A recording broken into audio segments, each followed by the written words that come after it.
mais de um quarto da renda, então, para pagar essa questão de juros sobre o capital, né? Realmente É, parece bem alto mesmo. Eu muito ouvi ao longo da minha vida, professor, mesmo antes de estudar economia, que mas aqui os juros é porque o lucro do banco é alto. Lógico que ali nos prédios bancários você tem a questão do lucro, você tem os impostos diretos e indiretos, a taxa administrativa, o custo, mas é isso que você falou, né? A questão da dificuldade em cobrar a dívida e talvez esse garantismo ali jurídico, né, que acaba dando um viés pior para se fazer negócios, pior para empreender aqui e fica o jogo mais difícil, né? Então esse custo de oportunidade fica mais alto, né? E a gente meio que se acostumou a isso, talvez. a gente teve algumas mudanças, né, que foram feitas aí ao longo, depois da implantação do real, enfim, com também, enfim, com o avanço que houve de algumas reformas, aí melhorou muito, o nosso mercado de crédito aumentou bastante. Claro, antes do Plano Real, você praticamente não tinha mercado de crédito, né? O mercado de crédito era uma coisa muito precária por conta da inflação.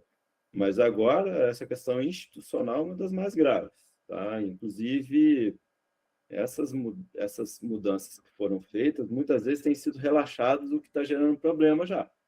Né? No caso, por exemplo, de. O que você vê no caso dos Estados Unidos, se o cara não pagar a prestação da casa, ele é tirado Ah, é imediatamente. rápido, Não é? tem, e, e no aluguel, tal.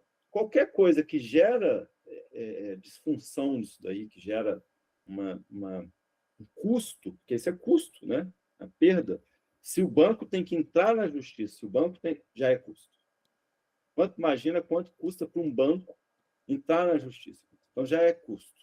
Aí demora a pagar, já é custo. Ele tem que fazer um leilão, idem, porque muitas vezes o valor do carro no mercado, por exemplo, já vai estar mais baixo do que o que ele tem de dívida. Então, assim, é uma questão que é fundamental para o spread bancário brasileiro. Tá? Essa é uma questão fundamental. Força aí para os guerreiros que trabalham no mercado financeiro na parte de cobrança de dívida. Eu, graças a Deus, nunca trabalhei porque deve ser bem tenebroso. Essa parte ali do PDD, provisão para devedores duvidosos, nossa, eu achava bem tenso lidar com isso. Isso você falou, professor, é verdade, porque eu tenho conhecido que lá nos Estados Unidos ele lidou com isso. Ele estava alugando um quarto e o colega ao lado, né, que morava lá naquele complexo que ele morava, atrasou o aluguel, né? E já 2 dias depois ele já recebeu o eviction note, já foi colado na porta dele, ó, você vai embora daqui se você não pagar até a data tal, né? E por outro lado, também tenho histórias aqui, sem comprometer ninguém, né, professor? Essas histórias sempre de um amigo meu, né? Um amigo Uhum. meu ficou sabendo, né, que no prédio dele o cara não pagou, só que o cara mora há anos sem pagar o aluguel. E continua, né? Isso acontece. Isso acontece. Você tem exemplos aí em qualquer condomínio que você vai ver. Aí o cara não paga a taxa do condomínio e aí gera um monte de problema. Enfim, aqui realmente a gente tem essa questão muito presente e isso gera custos muito grandes. Assim, é uma coisa bastante importante a gente avaliar. Eu até já fiz um pós-doutorado em Direito da Regulação. O custo social, o custo econômico de decisões judiciais.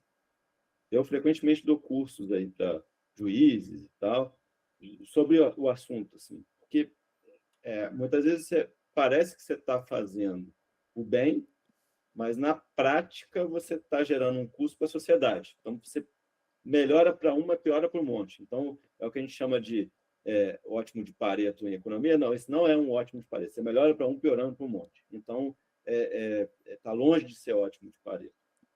Ainda tem que fazer essa conta, né, para ver se vale a pena, né? Então, isso é verdade. Professor, indo para essa parte aqui da dívida pública, né, que você já até citou ali, né, já fez um paralelo do que a gente está conversando. Dívida pública bruta do Brasil já está em 79% do PIB. Eu acho que o professor não está surpreso em relação a essa notícia, tá? Mas, de qualquer forma, ele está abaixo do esperado, né? Era esperado pelo mercado que ele tivesse um endividamento maior ainda, tá? Existe solução para a gente, né, para além ali de... A gente precisa melhorar nossas instituições, a forma como a gente vota, o que falta para a gente? Porque desde que eu comecei a economia eu ouço essa notícia, isso é meio que normal para a gente. A gente tem um problema muito grave aí, sim. O endividamento está menor do que era esperado em determinados momentos, porque a gente teve um crescimento de PIB maior, teve alguns ajustes também que ocorreriam em alguns momentos de metodologia de PIB, que faz com que o denominador fique maior, então você acaba tendo um endividamento menor. Mas ainda assim, ele está tendo um aumento muito grande nos últimos anos. Ano a ano, ele está tendo aumentos bastante significativos. E pior, tá? O nível está elevado para um país emergente, e não só está elevado, como está em elevação. Então, uma coisa que eu me lembro quando a gente teve a discussão sobre o teto dos gastos públicos, na época eu estava no governo e a discussão, eu fiz várias simulações, tem um texto meu na época que simulando, etc., e para ver a questão da sustentabilidade. E a grande discussão é a seguinte: bom, a gente tem um desequilíbrio fiscal primário, que é o quê? Antes do pagamento dos juros da dívida, a gente tem um rombo. Então, assim, mesmo sem considerar o pagamento de juros, a gente não arrecada o suficiente. E aí, isso gera o quê? Gera crescimento da dívida. E já estamos há muito tempo com isso, tá? Mas é muito tempo mesmo. Então, isso faz o quê? Isso faz com que a nossa dívida continue em tendência de alta, e aí a busca da solução é sempre feita, ou não. No momento, a gente não está buscando solução, infelizmente, tá? A gente, em alguns momentos, buscou, outros não. No Brasil, a gente não optou, pelo menos não no período recente, por uma solução mais rápida de corte de gastos. É bom destacar isso. Assim como foi feito, isso foi feito em Portugal, na Grécia, que estava em situação crítica, eles fizeram corte de gastos, corte. Chegaram a cortar, eu não estou aqui defendendo, eu estou só falando, ó, lá foi feito assim. Cortaram salário, cortaram previdência, cortaram, diminuíram. Argentina também, né, professor? E aí, o que foi a opção brasileira? Evitar, na época lá, com o teatro. Colocar um teto dos gastos globais, e aí você não poderia aumentar mais do que a inflação, ou seja, congelar os gastos em termos reais.